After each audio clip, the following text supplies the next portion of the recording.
Let's get started. Uh,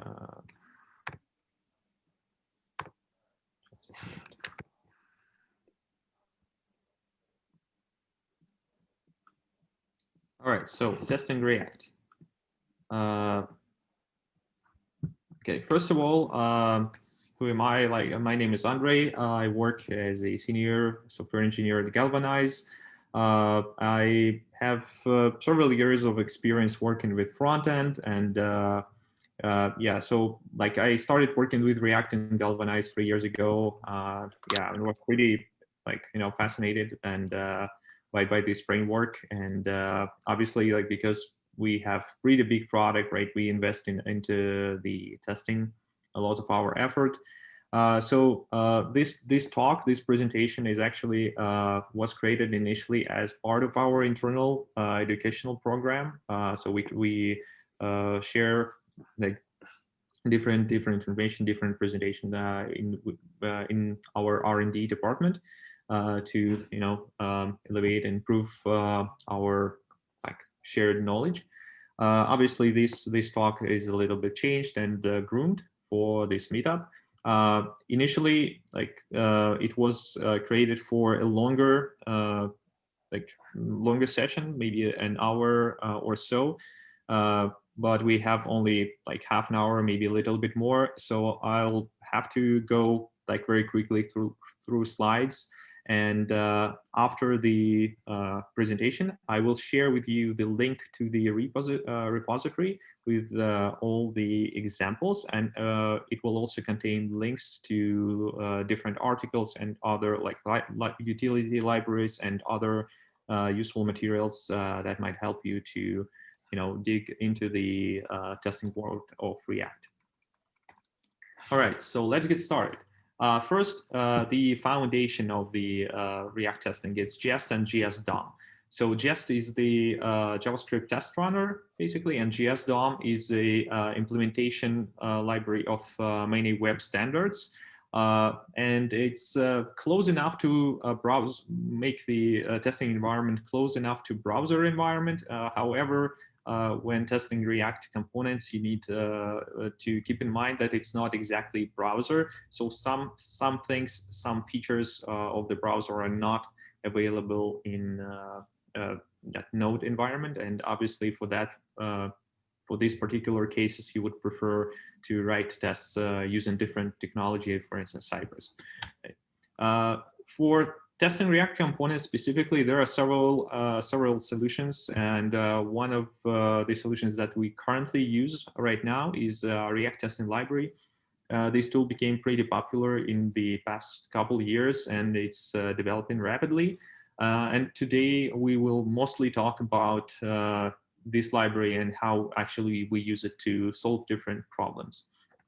All right, so first of all, the basic structure of the test. So a testing library provides you with multiple utilities that you can use to create your test. For instance, render and screen.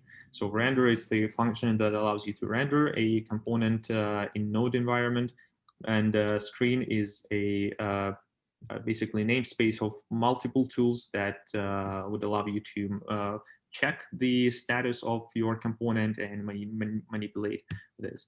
And then this is a regular Jest test, so nothing special here. So just the callback and the name of the test.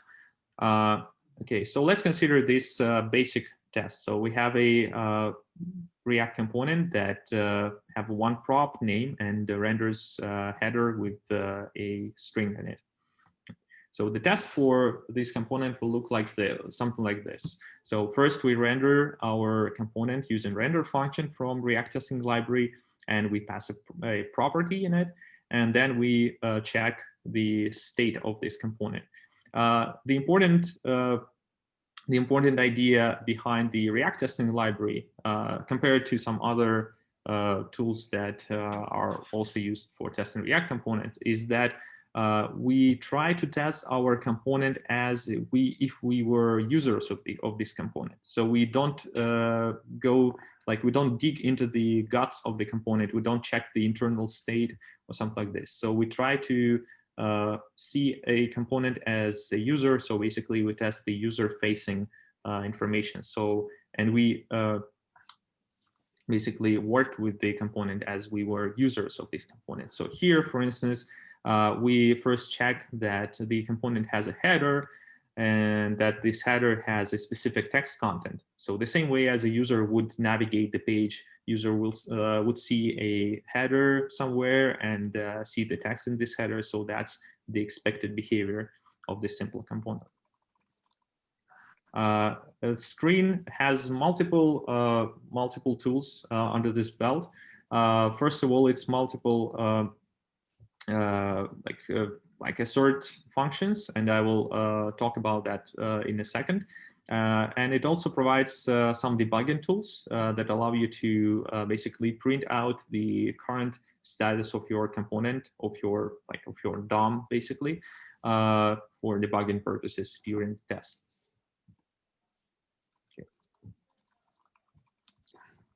So the next tool that we have available in React Testing Library is re-render.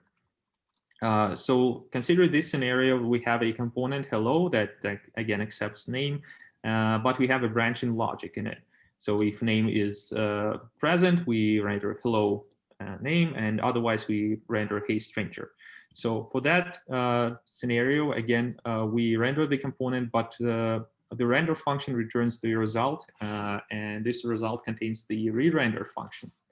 So this function allows us to actually re-render this component with different sets of properties and then check the new state of this component. Obviously, we could render the component from scratch using different set of properties, but that would probably not be the exactly the same behavior as we would have in real application, where we sometimes just change when the data is dynamic and the component is re-rendered without being recreated from scratch.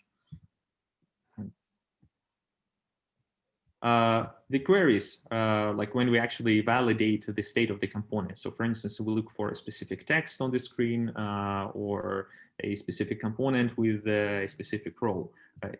The question is, which query should you use? There is a guide in the React Testing Library documentation about that, like with deeper explanation. But basically, TLDR of that is that you should prioritize accessible features of your application and your elements. So, for instance, you need to prioritize checking the role and requesting by role rather than just by text. Or like if this is an input element, you should prioritize requesting and checking the element by label rather than just again by text or test ID or CSS class.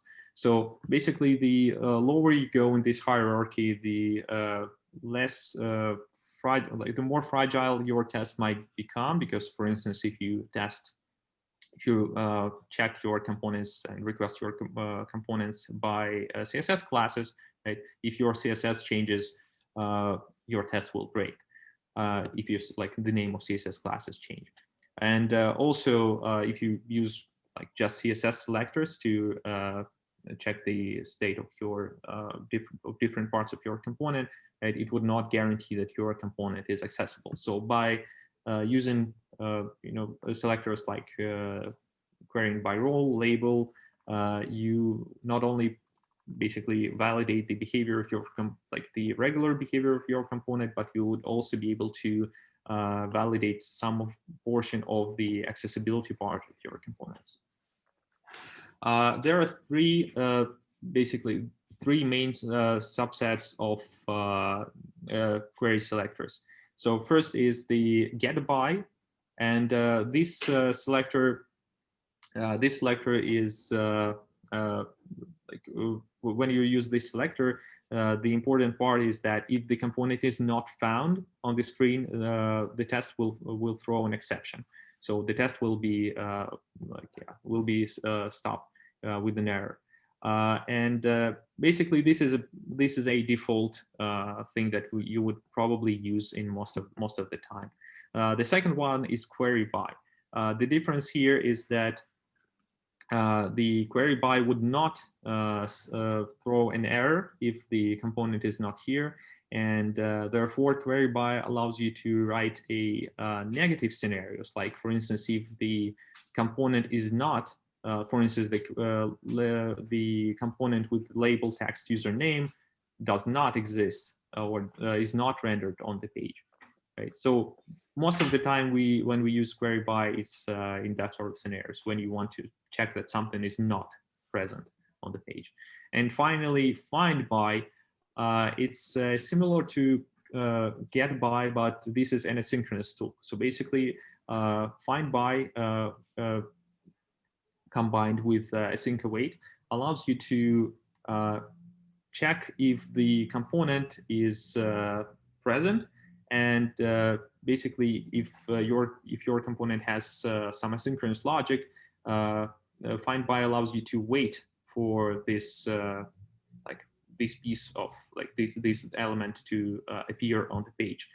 So it's quite useful tool if you have some asynchronous logic in your component. For instance, you fetch some data and then you want to wait until the data is rendered on the page. More about asynchronous work and testing will be later in the presentation. Right, matchers. So matchers is it's different functions that allows you to check different aspects of your component, of your elements in the component. Matchers, first of all, they are provided to you by Jest. So there are lots of standard matchers there, for instance, to equal, where you can compare two objects with each other. And on top of that, there you can write your custom matchers, and there are some other libraries, some utility libraries that provides you with some additional matchers. One of these libraries is Jest DOM. And this library provides you with some helpful matchers that simplify your test cases when it comes to working with React components or DOM elements, basically. So for instance, you might check that the component that contains the text like this is not visible, right? So it's more human readable matchers, and obviously you can write all of that by yourself, but it just, lots of work. So Just DOM provides you with a bunch of different useful helpers. You can check that the component is empty, or the component enabled or disabled. The input element is in invalid state, and so on and so forth. The full list of these matchers you can find in the documentation for this library.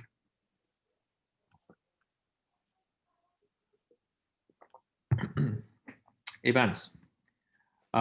So when working with component, when testing components, obviously we not only want to render static UI, but we also want to interact with it.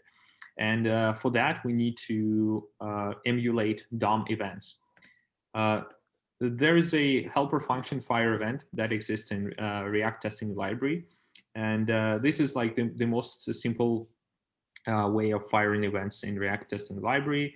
It has several methods underneath. One of these, for instance, click, if in case you want to click a button. It has method change if you want to fill out the text input, for instance. Right.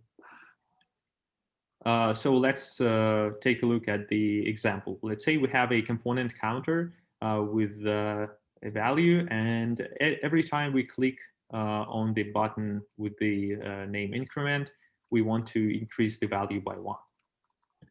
So the test for this component will look like this. We will render the counter with the initial value.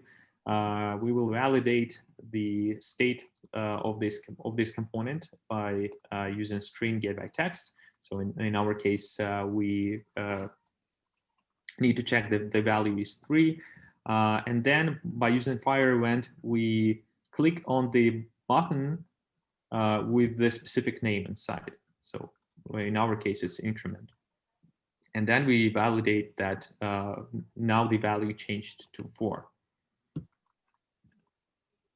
However, like even though most of the time fire event is enough I would say, for a vast majority of test scenarios. However, if you have more complex cases, the fire event might not be the exact emulation of what happens in the browser.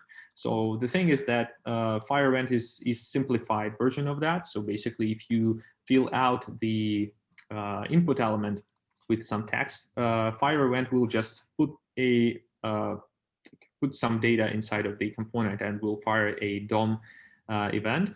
But that's not what exactly happens when user types in some data in your input element. Right? When that happens, user types input basically letter by letter, and user can use some additional like hotkeys, and yeah. So there's slightly different behavior. There are some additional events that are fired during this interaction. So for instance, mouse hover, mouse like out, and so on. So there are some like multiple events are fired at the same time, and the behavior is like more granular. If you want something like this, so imagine you developing a form for inputting credit card, and it has some more like complex input UI. Right? You might want to consider using this library. It's also part of this family of libraries under the same namespace, and it's called user event. So user event provides you with some additional helper functions that emulate the browser events more closely to what like actually happens in browser. There are multiple functions there. You can, for instance, use function type, and that will basically enter different characters into the input element like one by one. You can upload files, you can hover over elements, you can paste some data, and that's not the full list. One thing to consider though, that this library is still in the like active development, and they warn you that some behavior might be unstable, so just like check the current status of the library. But so far we had a few issues with that, so we use it actively in many cases. Let's take a look at one of the examples of using this library. So here we import this function, import this namespace user event from the library, and we render a simple text area. And here's the interesting part. So we type user event. Oh, sorry. We type the text by using user event into the text box. But here it's not just a simple text. It has this meta character here, like meta word enter. And what will happen basically, it's the library will try to emulate the way how user types in the string, and it will type in hello and then put the new line, and then world. So the thing that we actually want to validate is that our text box will have the hello/n word in it. And this library provides you with some additional like helper words like this. So there are backspace and space and select all, and like some more. So by using this library, you can create more human readable and more like precise interactions with your input elements. And again, it's not required most of the time, but in some cases it might be very handy. So the next big chapter is waiting for things. Right. So basically all the asynchronous stuff when it comes to testing React components. So first tool that we can use for waiting for things to happen is wait for.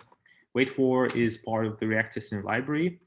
So it's like the standard set of features.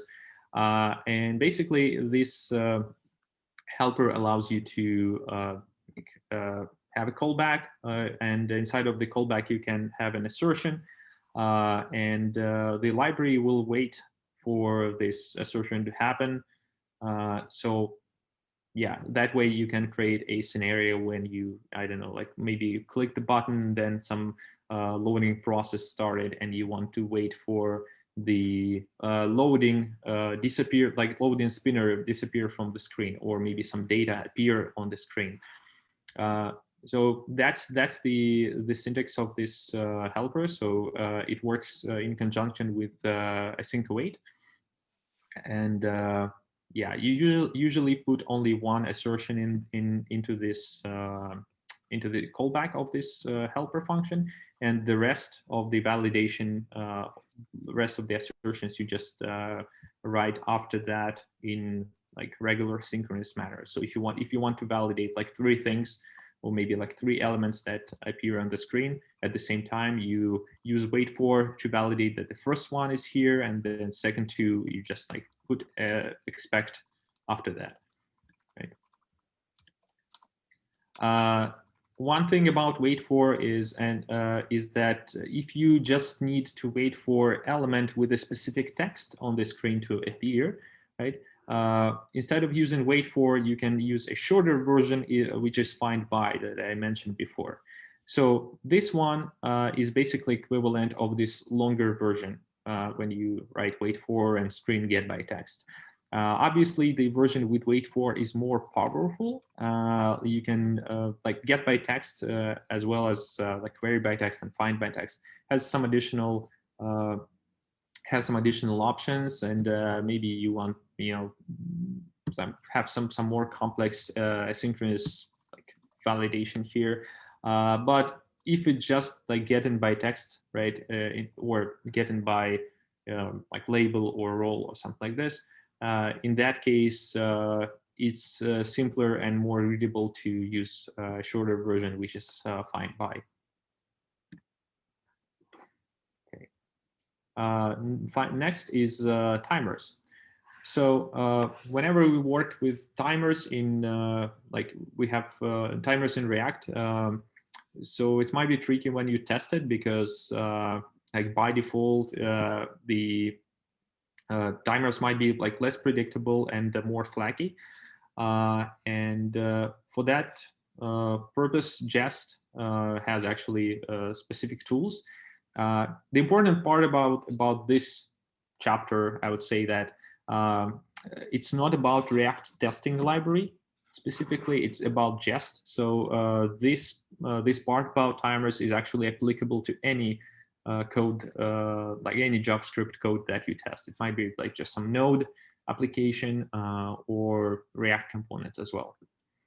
So let's consider this example. So we have a debouncer component that has a value, like 2 pieces of state. So basically the value and the debounced value. So the idea is that, and an input element. And also we rendered the debounced value. So idea here is that we have a side effect. So as soon as the value changes, and value we use to actually fill out or like control the input, right? As soon as the value changes, the component starts the timeout with a delay of 2 seconds. And after the timeout is done, component sets the debounced value equal to current value. If at the same time user starts typing again, like before this delay is finished, the previous timeout is cleared and the new timeout is started. So like regular debounce behavior. Okay, so let's say we want to test this behavior. Obviously, we can do something like this. We can render the bouncer. We can start typing like name Arthur, and then we can use find by text and just tag that debounced value Arthur appears on the screen at some point. And the thing is that for some tests, for some cases, this test might work. And it will work just because the React testing library has a default timeout.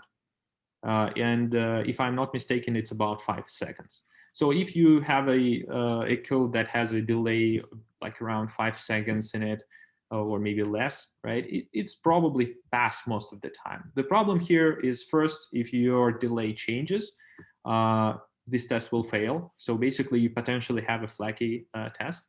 like unstable test. And the other problem is that your test will actually have to wait these like 2, 3, or 5 seconds, which will actually increase the total time of your test suite to run.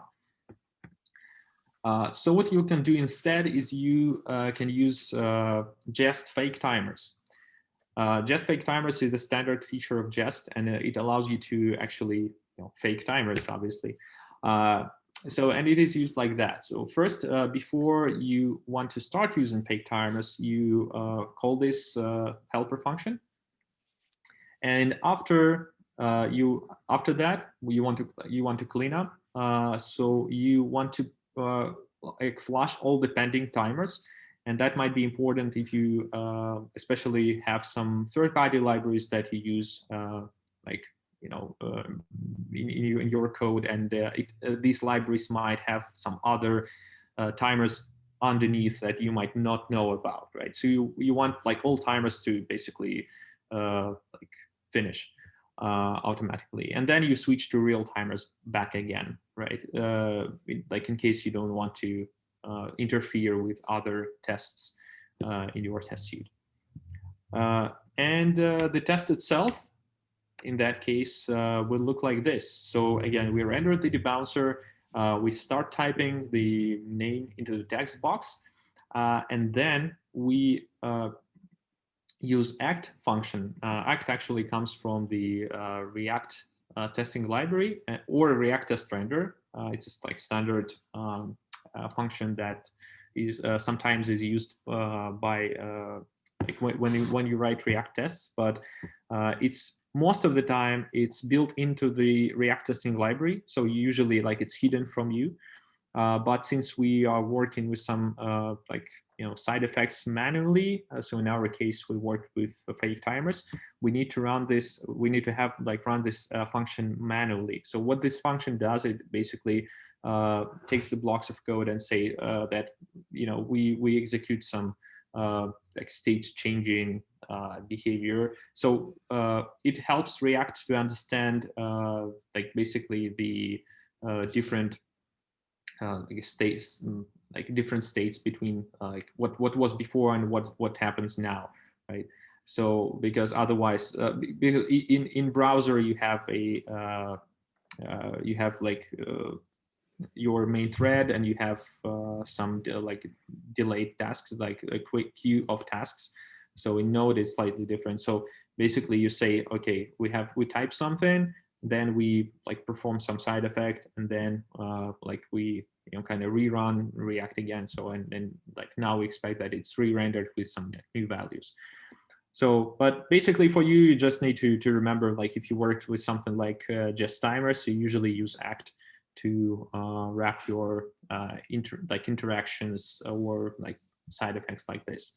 So here we just say just that we advance our fake timers by some value. In our case, our timer is for 2 seconds, so we say 2 seconds and 1 millisecond, and it will basically shift the fake timer to this like imaginary point in time, like in future.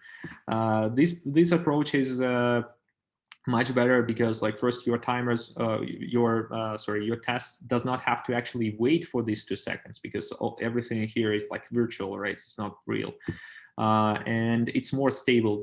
And most important, you actually test the timing behavior. So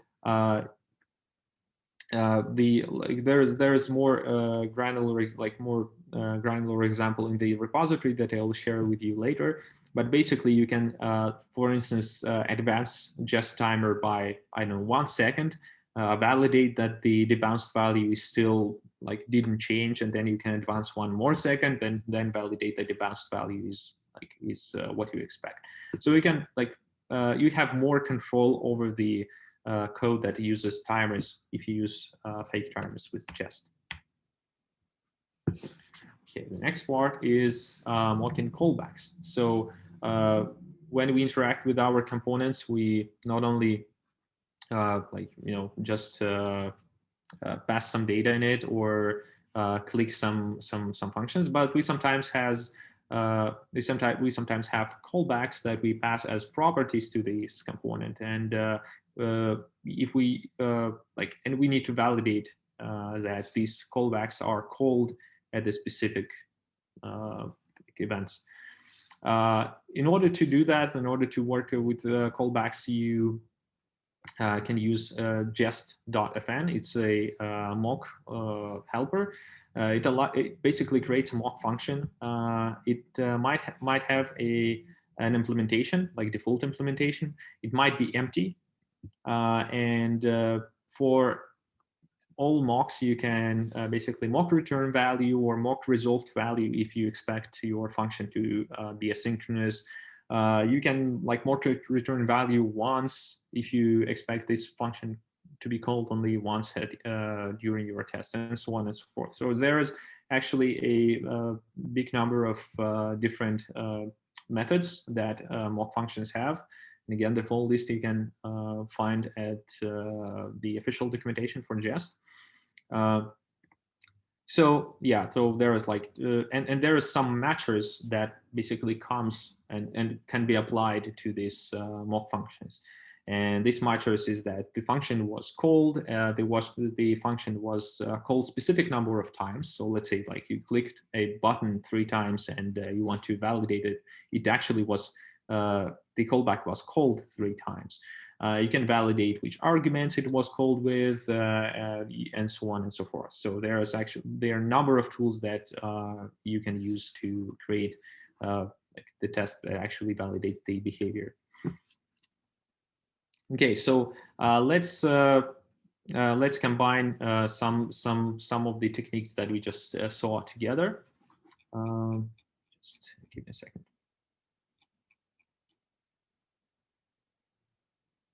Okay, so here we have a button, like it's a fake button that has a text, and they have an on-click mock. So we recreate this mock function and pass it into the component as a prop. Then by using user event library, we find the button with the specific name. So we click on that, and then we expect this mock to be called like 1 time. Right? So like pretty straightforward behavior. The other thing that you might consider mocking is modules. So sometimes you need to mock like third-party libraries, or maybe like your own libraries, or helper functions, or like parts of your code if you want to isolate the code that you test from something else. For that, so let's say in our example, we will use Axios library, and in the component that we have, it's a users component, we have a side effect where we make an HTTP request and like to get the data. So in order to work with a component like this, what we can do, like since we can't actually make a real request to the real server here, well, I mean, technically we could, but it's not something that we want, right? We can mock the whole third-party library. So in our case, we mock Axios. In order to do that, there's a function mock that exists under Jest, so it's a standard function. So you can say that you mock a specific module, or even a specific relative path. So you can mock your, a component, or you can mock a helper function from your own library or application. So here we mock Axios, and now what Jest does, it basically monkey patches the original modules that are exported from Axios. So for instance, Axios has a get function, and now it is a mock, and therefore it has all the methods that jest.fn mock function has. So you can say that Axios.get is mocked with the resolved value like this. So the next time your component is executed, like in the test, this method will be replaced with a mock function, and this mock function will be resolved with the fake response. So we mock the resolved value before we render the user component, then we render it, and then we validate that the function axios.get was actually called, let's say one time. Maybe we want to validate that it was called with specific parameters. We can validate that the data that we just mocked is actually rendered inside of the user component, and so on. However, I would suggest you to not mock things unless you actually need to do that. And what I mean by that is that if you you can mock everything, like all imports from your component, and test your component in complete isolation, but most of the time it basically results in fragile tests and disconnected test cases where each individual components of yours work okay, but when you actually have them working together, it's like something goes wrong. And usually it requires enormous amount of effort to actually mock everything. The things that you should mock probably is something that you have no control over. For instance, I don't know, maybe you use a Google Maps API in your application. That's something that you don't want a real Google service to be called from your test. And obviously, this thing you would probably mock. Or maybe if there is a I don't know, heavy operation, heavy piece of code that is executed and it's not crucial for your specific test. So you need to be mindful and deliberate when it comes to mocking something, and not just do it by automatically by default. When it comes to actually making HTTP requests and mocking it, there are some alternatives to that. And one of the alternatives that we started using, and we're quite happy with that so far, is a library that is called Mock Service Worker. It's actually a library that allows you to not only mock your HTTP requests in test environment, but it actually allows you, it's very useful in the development environment as well. So what this library does, in dev environment, when you run your application in browser, it creates a service worker in browser, and this service worker intercepts all HTTP requests. So the benefit here, it's maybe for those of you who used JSON, who used JSON server before, you might say what's the difference, right? And the difference here is that with mock service worker, you mock your HTTP responses on lower level, lower than JSON server does. You don't need to run any additional processes in your console, so no additional services, and you don't need to modify anything in your application. So your application requests make requests to the same URL, so it might be production URL or staging URL. Doesn't matter, and your service worker intercepts everything and can replace the response with some fake data. So it's more transparent and easy to work with. And on top of that, it actually allows you to mock your HTTP responses in test environment. So your components might actually make a regular request, like using fetch or Axios library or whatever, and it will be the data will be mocked. So actually, the application will actually send the real request with all the headers and parameters and so on, and you can validate that if you need, right? And it will be mocked just later on. And the quick setup looks something like this. So you have a server that you create using the setup server function from MSW. And you have handlers. So basically, this is a collection of mocks, collection of URLs that you can mock, you want to mock. So in our case, we mock users, and we, for instance, here specify that this URL will return this fake data. What's cool about that, you can also, on top of that, do lots of things. So for instance, you might say that this URL will return 404 error, or maybe this basically you can tailor your response whatever you need, and especially if you are in development or even in testing environment, you can quickly iterate on your component and like let's say check how this component works with like 500 error, or how this component works with 404 error, how this component works with some valid response, and so on.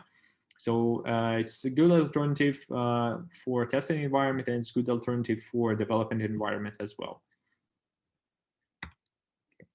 When it comes to the testing, right, the standard approach is to take the server that we just created here, and we basically set up it globally. So before all the tests are run, your server starts listening, and after everything is done, it's closing.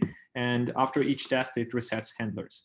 So, and some handlers that you define might be global, so they basically exist for all the tests that you have. But you can override the specific responses inside of your specific, like, particular tests. And that might be useful if you need to test a positive scenarios, like the happy path scenarios most of the time, but sometimes you want to test some, like how the component handles the error, for instance. Okay, so let's take a look. So before, as you remember, when we tested the user's component using the Axios, what we had to do, let me scroll back a little bit. We had to do this. So we had to mock the Axios library, had to import Axios library, we had to mock the specific method that was called inside of users, and then we had to validate that this method was called, and so on and so forth. So now, if we use the mocked service worker, all we need to do is just render the user's component, and validate its behavior. So here we just check that it is in loading state, and at some point it actually renders the valid data, and so on, and that's it. So your tests in that, if you use this tool, your tests become like more readable, and you spend less time actually mocking the internal parts of your component. And also you expose fewer information to your tests. So for instance, this test have no idea that you use Axios, or you use fetch, or you use something else to make requests. It doesn't even know that you make a request underneath. And that's what's cool about that. Okay.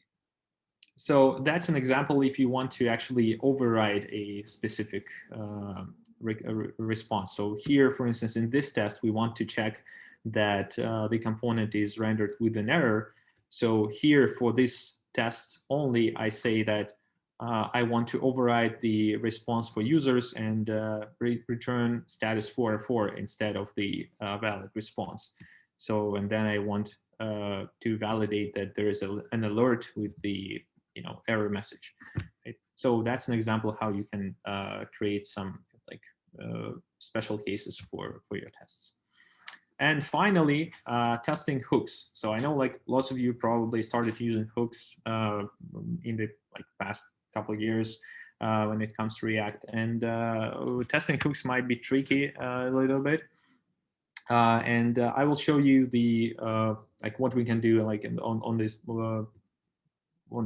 example. So remember, we had this debounce component. So now I turned it into a hook.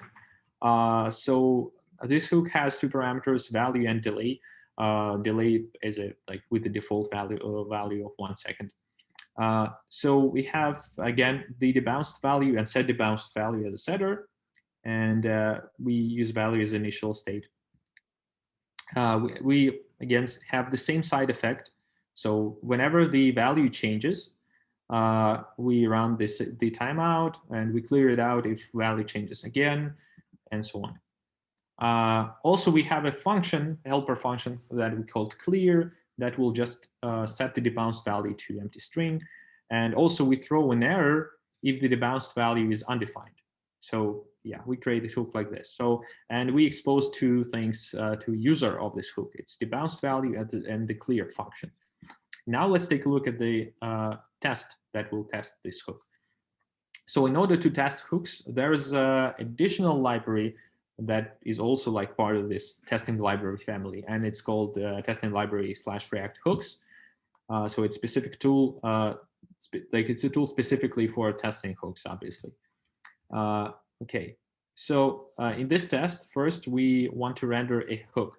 So render a hook is a function that that is provided to us by this library, and it accepts the callback and some additional arguments. So the callback, in the callback, we actually call the hook that we want to test. In our case, it's useDebounce.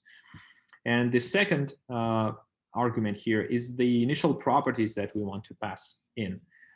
So in our case, initial properties value hello. So we put hello into the debounce function. So what we expect here is that after we put hello in the debounce function, it will be set as the initial state of the debounce value.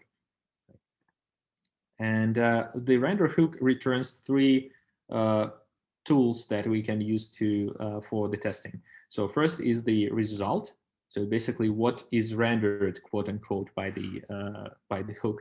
The re-render function that we showed before, but it's slightly different for the hook, and wait for next update. So here, after we rendered the hook initially, we take the result that was returned, and result is has a current variable. So in this variable is mutable. So it basically will change depends on the state of the hook. So, and basically current represents the returned data from the hook. So whatever was returned here. So in our case, we want to validate that the bounced value initial value is hello that we passed here. Okay, we validated that.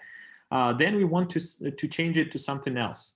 So here, for now, we use the re-render function, and we provide this function with another value. In our case, it's goodbye. And then we need to wait for the debounce function to actually run the side effect, update the debounced value, and return it. So we can use the wait for next update function, by using async await syntax again. And after that, we would expect the debounced value now equal to goodbye. So wait for next update function, it's a good tool that you can use, especially if you work with some asynchronous code, like imagine your hook has some side effects with HTTP request or something like this, all right? So in this case, you would probably need to wait until like all the asynchronous stuff is resolved, and then you validate the status state of the hook, like the data that is returned. However, in our particular example, it's not the best approach because, again, as we discussed before, this hook uses timers, and just like waiting for something, some amount of time, right? It's not the best solution, and we don't control the test perfectly. So what we can do instead? Oh, sorry. I'll skip to the last one. So what we can do instead is we, oh, sorry, I forgot to update the presentation. But yeah, basically, we instead of wait for next update, we can use again just fake timers, and at this using the same manner. So we can use act and advanced just timers, and basically achieve the same result. So change the value, wait for, let's say, 2 seconds or 1 second in our case, and validate that the value is changed.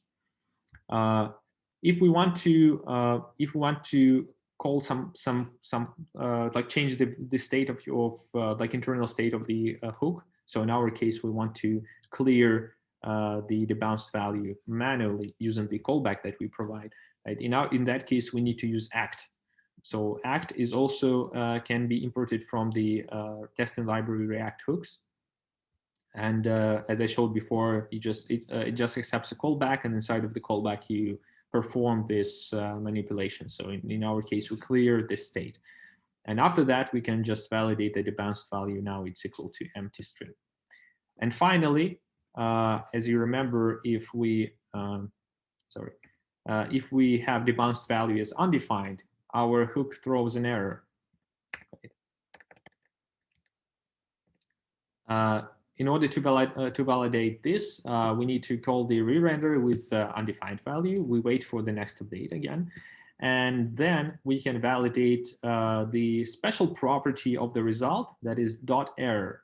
So, and like, see, like we have .current before. So when current actually has the information that is returned from the hook, whereas error has the information about thrown error, like if an error appeared inside of the hook. And here we can say that we expect this error to appear, and this error will be the value is undefined. So basically that way, by using the like one or combination of these tools, like using the result re-render and render hook, you can validate like basically all the standard behaviors that you can have in hooks, like asynchronous behaviors, like different error handling, changing the state, and so on. So yeah, thank you for your attention. Yeah, it was intense. So I tried to squeeze in all the information in a short period of time. I will share with you. Okay, so I create this small repo. I will share the link to that in the chat. So this repository contains the examples of like most of the tests that I showed in this presentation. So for instance, with MSW, so it usually contains a component that we want to test and the test right here at the same file, so you can like easier navigate and like take a look at the specific test case that you want to maybe examine more. So yeah, it has the MSW set up for you. So you just like clone this repository, install dependencies, and run like yarn test, and that's it. Okay, so. Well, thanks a lot, Andrei, first of all, and let's unmute and give him a round of applause, or try. Thanks a lot. Yeah, thank you. And yeah, we have time for questions. Are you okay with that, Andrei? So yeah, sure, of course. It's the floor for everybody.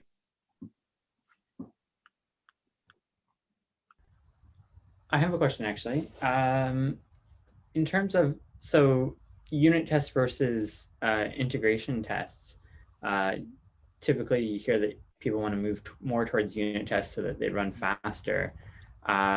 With this, like, how quick would you expect these to run? And do you feel like they fall more on the unit test side or more on the integration test side? I would say they most certainly fall on the unit test side. But the tricky part here is, like, when it comes to React testing, is not the speed of the tests, because it's like usually, yeah, pretty fast. But the way how React application organized. So if you take some of the code that we work with, like, I don't know, like maybe Node application or something like this. So most of the time it's a class that does something and has several functions. So you can say, okay, yeah, class is a module or unit, right, that I want to test, and I instantiated the class and then run some like execute some operations on that, run some methods. However, with React, it's a tree, right? So if you, let's say, have an input component that, you input something and some state is changed and maybe some validation like messages appear, okay, that's fine. Like if you have a button and you want to test that when it's clicked, it's, maybe change the color, that's also fine. But the higher you go in the hierarchy of your application, right, the more behavior you have underneath. So you might have, I don't know, like if you test a high-level component if your application, there might be some child components underneath that are connected to Redux, or make multiple HTTP requests, or have some asynchronous behavior, and so on.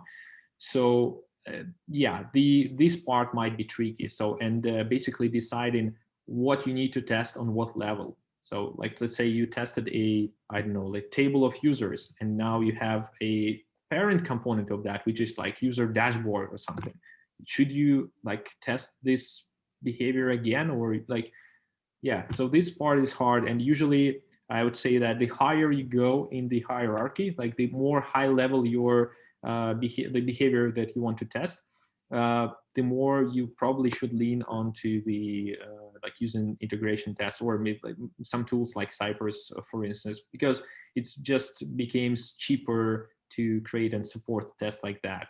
But when it comes to more kind of singular components, React testing library is definitely a good tool, and especially it might be a good helpful tool like during development, like if you do TDD or at least like similar to that. So yeah, that's my answer. Question. While React testing library is great for testing tool and approaching the experience of being as close to real user experience, and it's also great for testing without testing the implementation.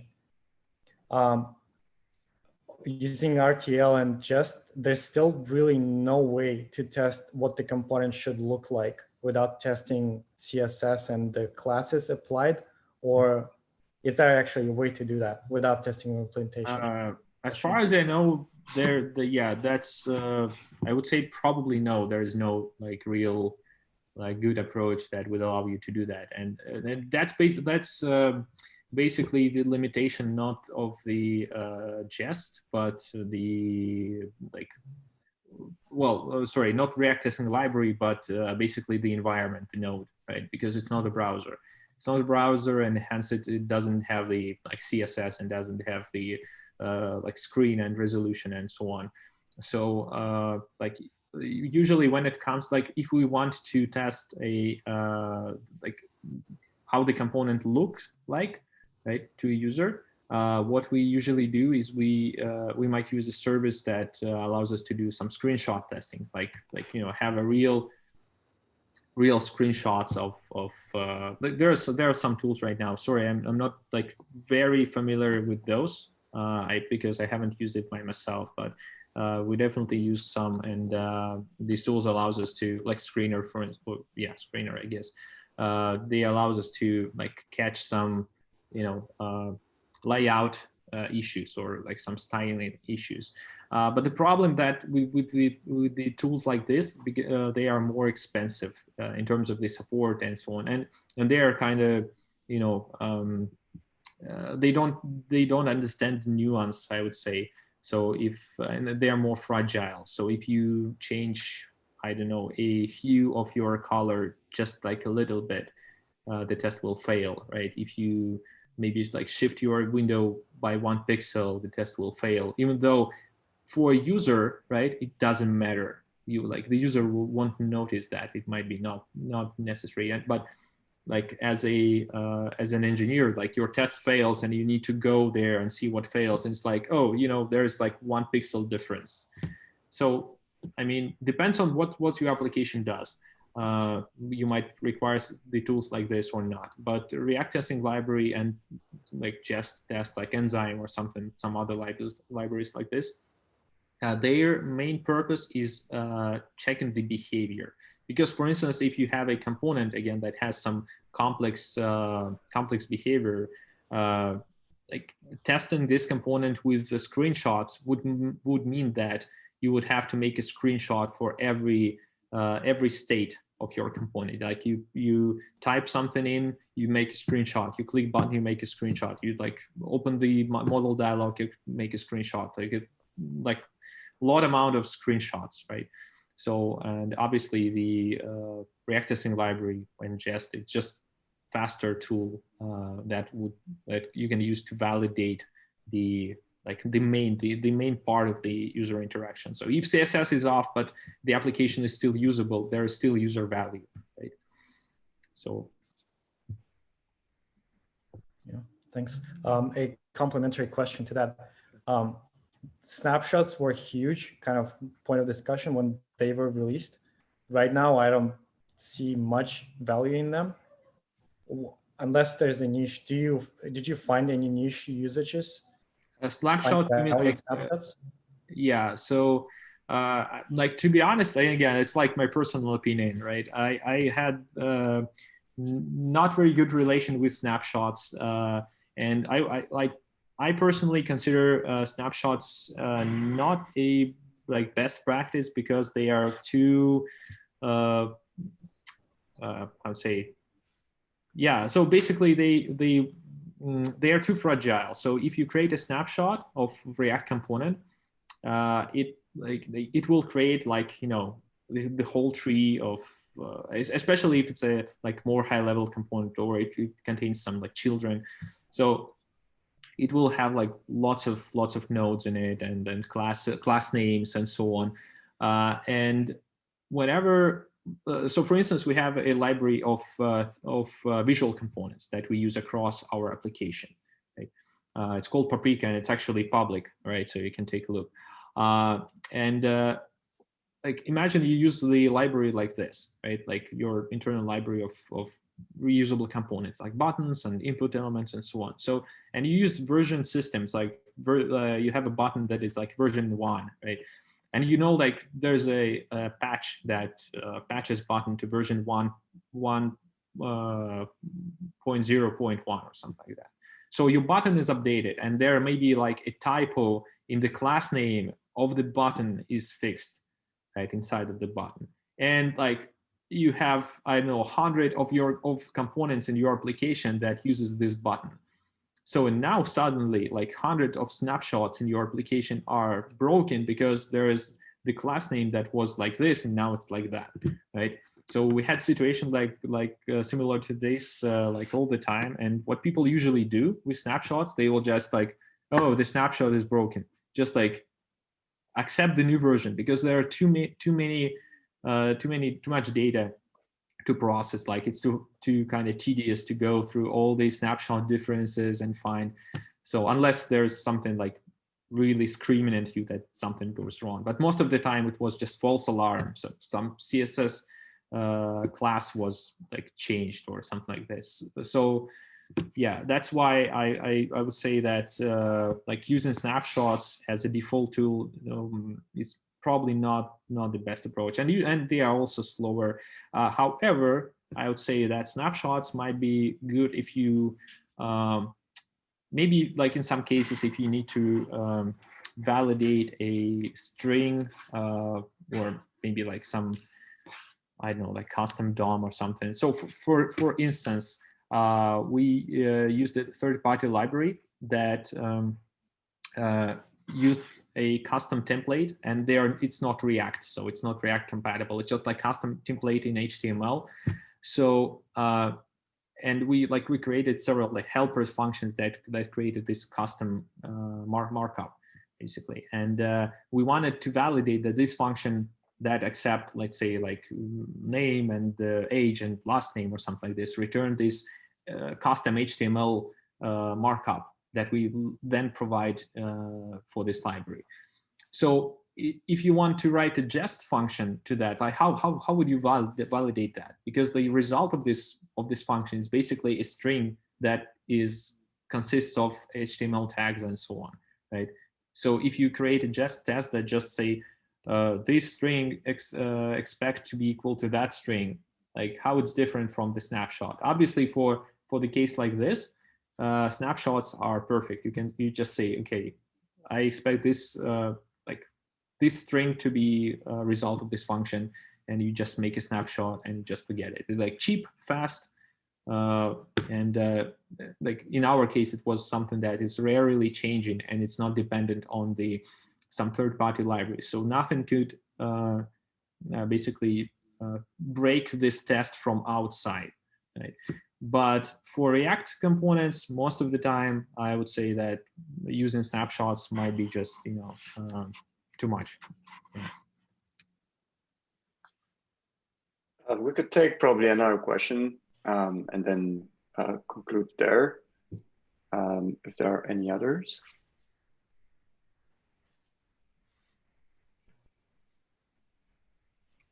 I think we got a question in the chat. Oh, Okay. sorry, missed that. Where the video will be posted? I don't know. Where the So, I think there's one below that It is from Aaron. from Aaron. Is Aaron here actually? So the question is, have you found that some state management approaches allow easier, cleaner unit testing than others? State management approaches. Well, Oh, sorry, Aaron. Sorry, Aaron. Yeah. I hope I I asked the question properly. Yeah. So, yeah, it's hard to say. Like, yeah, it's hard to answer this question like fast, I would say. So nothing that that would stand out. So really the like it doesn't matter much if you like. I haven't used many popular libraries, to be honest. So I haven't used like Modex or something like this. So I mostly worked with Redux. I currently use most of the time just like local state of the components. We use like context API to like have some state management sort of. I would say that most of the time the problem with testing and state management arises when there are some like architectural issues. But yeah, I wouldn't say that one approach is like more preferable than the other. So probably if you keep your state closer to whatever you test, the easier it is. So if you have a I don't know, like component that requests the data for its own, right? It's obviously easier to test because you don't need to like wrap it into some additional layers like test Redux store and test context API or something like this. Yeah. Yeah, that's everything that I could say. Sorry. Awesome. Well, thanks a lot again, Andrei. And that was a great, great presentation full of information there. Maybe we can sync up later so that we can share the slides and also your links on the Slack group. That would be great. And yeah, I invite any other questions, any other people who have questions to post questions in the channel. And yeah, otherwise, thank you all for joining. Perry, do you have anything to add? No, just to thank everybody for attending. This was great. Yeah, so we're aiming at a January event. So stay tuned for updates. And as always, we're looking for speakers. If you have an interesting talk to give, whether it's JavaScript backend, as you know, we're a full stack group, please give us a shout and we'll take it from there. And thanks a lot. Have a good evening. Thanks, everybody. Thanks, everyone. Thanks. Thank Bye. you. Bye. Have a good night.